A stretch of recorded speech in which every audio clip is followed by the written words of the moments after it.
That evening, Maye sat with her mother by the fire, the flames casting soft shadows across the room.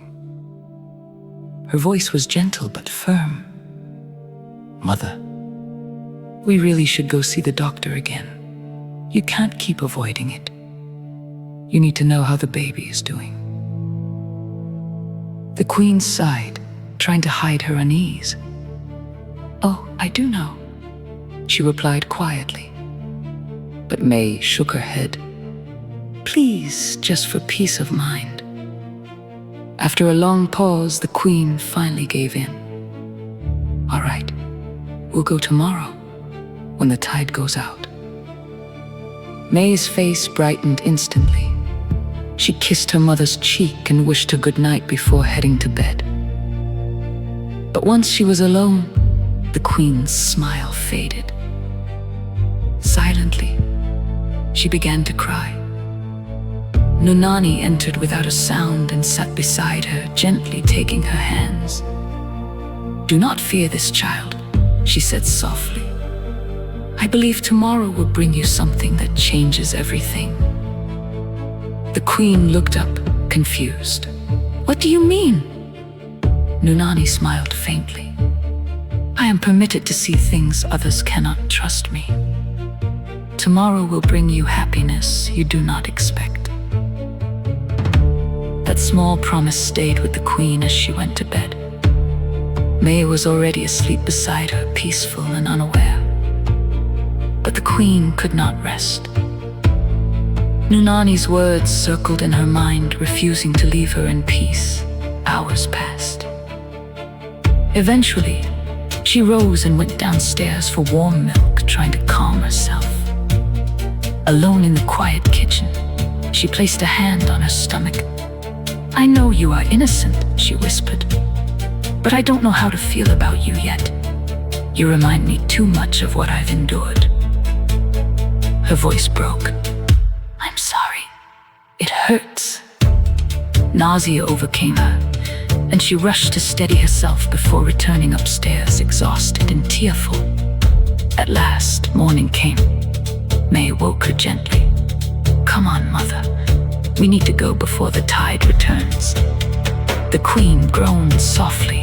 "I barely slept, Maye." But Maye persisted. "We'll miss the crossing if we wait. Don't you want to feel better today?" The Queen sighed and sat up.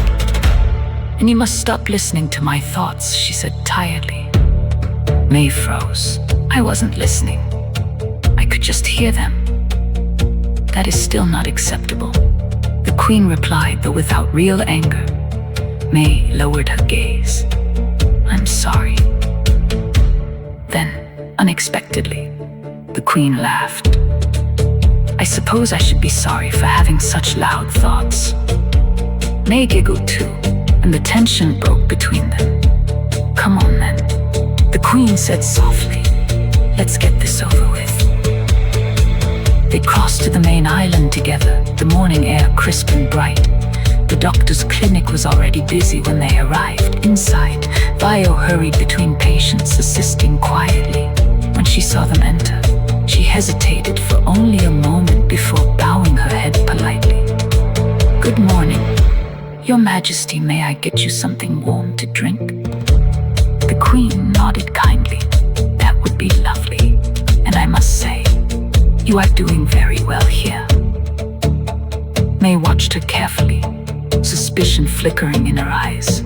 In silence, she sent a thought toward Vio. "Behave normally. My mother doesn't know anything." Vio gave a slight nod and returned with tea, her hands steady. The Queen noticed Maye's stare. "Don't be rude," she said gently. "I'm not," Maye muttered. "I just don't trust her." The Queen sighed but said nothing more. Soon, they were called in. The doctor examined the Queen carefully, listening and checking her progress. After a moment, she smiled.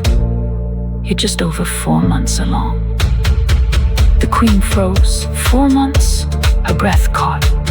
"That means I was already pregnant when we left just Lydia." Tears welled in her eyes as understanding washed over her. "It wasn't him," she she whispered in disbelief. It was the king. Then relief broke through everything else. "Oh, thank you," she cried. "I'm gonna have my baby." Maye jumped up in excitement. "I'm gonna be a sister again." They embraced tightly, both laughing and crying at once. After thanking the doctor, they arranged regular visits before leaving the clinic together. Outside, the world felt brighter. As they walked back across the island, they talked about baby names and laughed freely for the first time in days.